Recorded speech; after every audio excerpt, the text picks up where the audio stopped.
ल मैले सुरु गरेँ। आज नेपाल सरकार मन्त्री परिषदको असार 18 गते बसेको बैठकको मुख्य निर्णयहरू पढेर सुनाउँछु। पहिलो अर्थ मन्त्रालयको छ।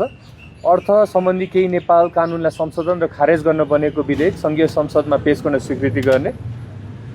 कानुन मन्त्रालयबाट छ। Agreement under the United Nations convention and the law of the sea on the conservation and sustainable use of marine biological diversity of areas beyond national jurisdiction, छोटकरीमा BBNG भन्छ, त्यसलाई अनुमोदनका लागि संघीय संसदमा पेश गर्न स्वीकृति दिने।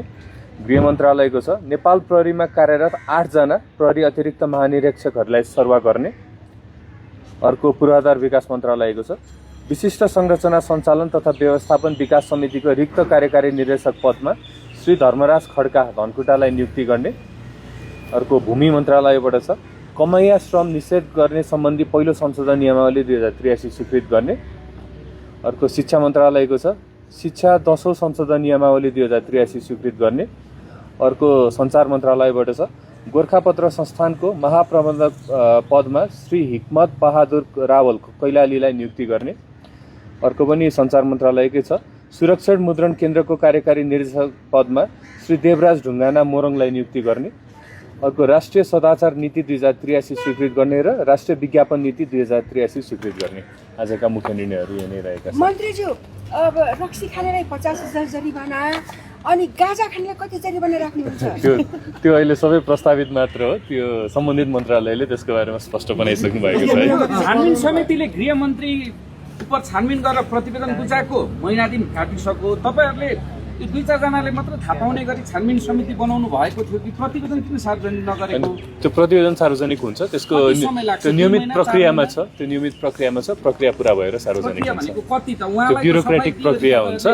ब्युरोक्रेटिक प्रक्रिया पुरा भइसकेपछि त्यो सार्वजनिक हुन्छ। समयमा मल नपाउने किसानको समस्या वर्षेनी भयो, नयाँ सरकार आयो, अहिले पनि समस्या त्यही छ। योपालि हामीले नीति तथा कार्यक्रममा पनि बजेटमा पनि विभिन्न कार्यक्रमहरू यसको लागि हामीले गरेका छौँ। आउने बित्तिकै तुरन्त त गर्न गाह्रो छ, तर यो क्रमशः रूपमा अहिलेको नीति तथा कार्यक्रम र बजेट हेर्नु भयो भने यसको सम्बोधन भएको छ। खेत रोपेर भ्याउने बेला भयो, तर होइन यो हुन्छ, यो व्यवस्था हुन्छ। व्यवस्था शुल्क निर्धारणको विषयमा के छ? तपाईँ आफै शिक्षा मन्त्री कार्यसूची पनि तय गरेको छु। हामी यो ठाउँमा रिफर्म गर्छु भनेको रिफर्म हाम्रो धेरै भइसकेको छ। हाम्रो 100 दिनको के कार्यक्रम भयो भनेर हामीले त्यसको लागि छुट्टै सञ्चारकर्मीहरूसँग हामी छुट्टै त्यसको कार्यक्रम राख्ने योजना बन्दै नै छ। त्यसको बारेमा यहाँलाई जानकारी हुन्छ। यो प्रधानमन्त्री र शुल्क निर्धारणको विषयमा के को आउनुहुन्छ त्यो छलफल हुँदै नै छ। अब पछि अन्तिममा लालपूर्जा वितरणको कार्य सुरु भयो भने हजुर हो के हो यो लालपूर्जा वितरणै भइसक्यो हो कि? त्यो प्रक्रिया सुरु भएको छ।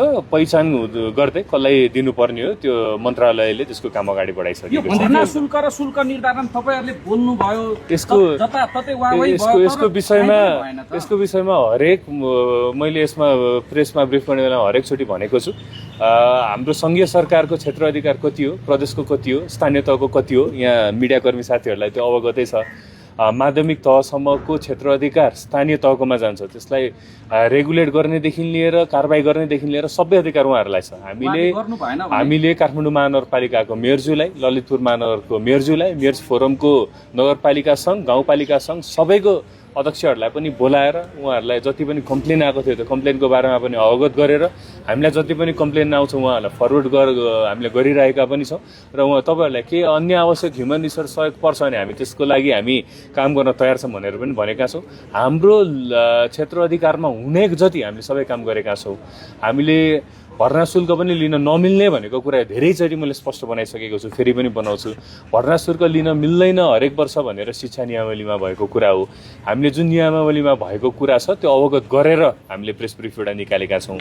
त्यसमा अब थप कारबाही के गर्ने हो त्यो स्थानीय तहले गर्नुपर्छ र गर्नको लागि हाम्रो केही सहयोग चाहिन्छ भने हामीले त उहाँहरूलाई बोलाएरै गर्छ गर्दैन। तपाईँहरूले प्रचारबाजी यसरी गर्नुपर्छ। प्रचारबाजी होइन, अब त्यो काम गर्छ भन्नु प्रचारबाजी होइन त्यस्तो होइन। सरकारलाई देखाउनुहुन्छ त्यस्तो होइन। तपाईँको क्षेत्र अधिकार नेपालको संविधानले माध्यमिक तहसम्मको रेगुलेट गर्ने अधिकार कसलाई राख्छ तपाईँ भन्नुहोस् त मलाई। होइन भन्नुहोस् न। स्थानीय तहलाई छ, त्यो स्थानीय तहले गर्नुपर्छ। माध्यमिक तहको स्थानीय तहको स्थानीय तह रेगुलेट गर्ने हो, अनुसूचीमा हो त्यो भएको कुरा। तपाईँले पहिला त्यो निर्णय गर्दाखेरि त्यो किन हेर्नु भएन भन्ने प्रश्न होला। हामीले त्यो गर्दाखेरि चाहिँ हामीले अवगत गराएको त्यो एकचोटि हामीले निर्णय गरेर यहाँले हेर्नुहुन्छ भने शिक्षा नियमावलीमा भएको कुरा भर्ना शुल्क हामीलाई लिइँदैछ भनेर जुन गुनासोहरू आएको थियो त्यो गुनासोलाई हामीले सम्बोधन गरेर शिक्षा नियमावली अनुसार हरेक वर्ष चाहिँ एकचोटि भर्ना शुल्क लिन मिल्छ, हरेक वर्ष लिन मिल्दैन भनेर हामीले जानकारी गराउनको लागि त्यो हामीले परराष्ट्र र प्रधानमन्त्री कार्यालयको यो पासपोर्ट छपाईमा कुरा मिलिसक्यो त्यो कुरा नमिलेकै थिएन मिल्ने भन्ने कुरा हामीले न्याय पाएनौँ, नागरिकता पाएनौँ, देशको अनागरिक भयो भनेर सुस्तावासीहरू माइती घर मण्डलामा दिनानुदिन आन्दोलन गरिराख्नु भएको छ। यसलाई सरकारले कसरी हेरेको छ? माइती घरको सरकारले यसलाई गम्भीर रूपमा हेरेको छ। यसको बारेमा समाधान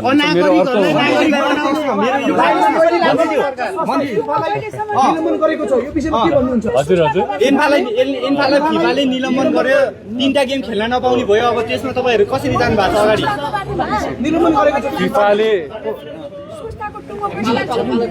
फिफाले एन्फालाई निलम्बन गरेको विषयमा म केही कुराहरू राख्छु। अहिलेसम्म हामीले हेर्दाखेरि बारम्बार सरकारबाट एन्फामा धेरैपल्ट हस्तक्षेप विगतमा भएको थियो होइन। त्यसमा अहिले एन्फामा धेरैवटा भ्रष्टाचारका उजुरीहरू पनि हामीलाई परेको छ। धेरै उजुरी परेको हुनाले हामीले चाहिँ अहिले राष्ट्रिय खेलकुद परिषदको उपाध्यक्षको अध्यक्षतामा हामीले छानबिन समिति पनि गठन गरेका छौँ। विभिन्न उजुरी परेको हुनाले हामीले त्यसलाई एकदम संवेदनशील रूपमा लिएर उहाँहरूले त्यो छानबिनको अवस्था के छ त्यो आउने बित्तिकै हामीले थप त्यसलाई सम्बन्धित निकायमा पठाउनु कुरा हामी पठाउँछौँ पनि। र अहिलेको फिफाले निलम्बन अहिले एन्फालाई गरेको भनेको अहिलेको सरकारले आएर हस्तक्षेप गरेर भनेर मात्र होइन, विभिन्न बेलामा विभिन्न तहबाट सरकारको विभिन्न खालको हस्तक्षेप भइरहेको थियो।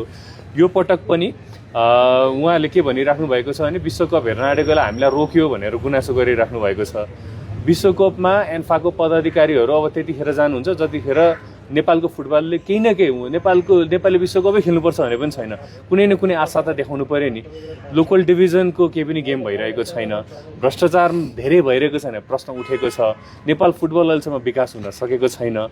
योभन्दा तल जाने ठाउँै छैन एन्फालाई। त्योभन्दा तल नेपाल फुटबलले भन्दा तल कहाँ जान्छ त्यो जाने ठाउँै छैन।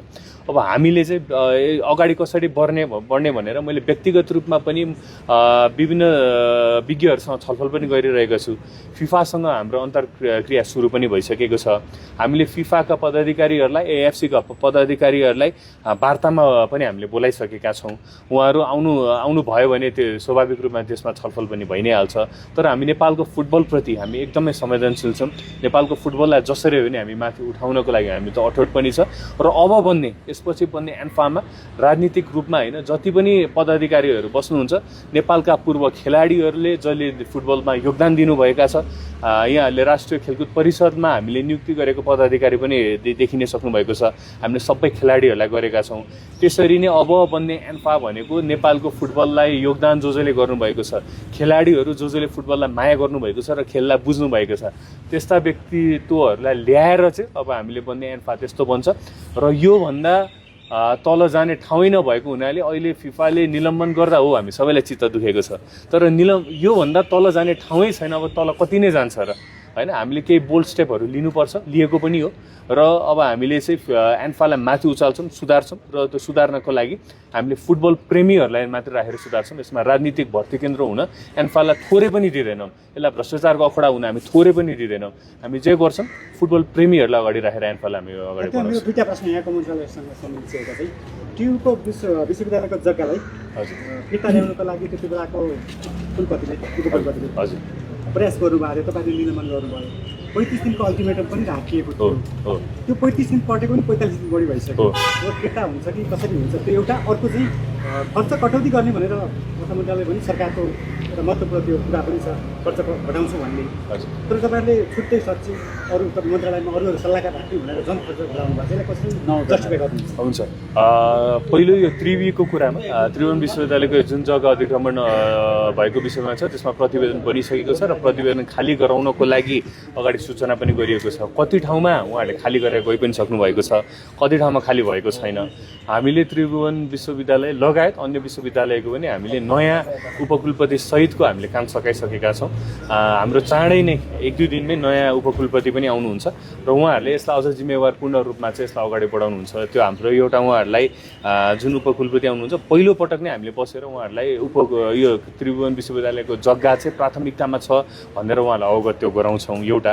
अर्को हामीले जुन चाहिँ अध्ययन विधामा प्रोफेसरहरू विदेशमा गएर त्यो भत्ता लिएर बस्नुभएको छ त्यो फिर्ता ल्याउनको लागि पनि हाम्रो एकदमै प्राथमिकतामा छ। नयाँ जुन उपकुलपति आउनुहुन्छ त्यसले यसलाई एकदमै प्राथमिकतामा राखेर यसलाई गर्नुहुन्छ, त्यसमा सरकारको पूर्ण सहयोग हुन्छ। खर्च कटौतीको बारेमा यहाँहरूले हेर्नुहुन्छ भने हामीले यसभन्दा अगाडि जुन पदहरू आवश्यकता थियो त्यो मात्र हामीले नयाँ कुनै पनि राखेको होइनौँ। बाहिर के आएको छ भने 5 जनासम्म सल्लाहकार राख्न मिल्ने भनेर जुन न्युज आएको छ त्यसमा 1 जना मात्र वैतनिक सल्लाहकार हो, बाँकी 4 जना। कुनै मन्त्रालयमा चाहिँ 3 जना, कुनै मन्त्रालयमा 5 जना भनिएको छ। 5 जनामा 4 जना र 3 जनामा 2 जना अवैतनिक हो, 1 जना मात्र वैतनिक हो।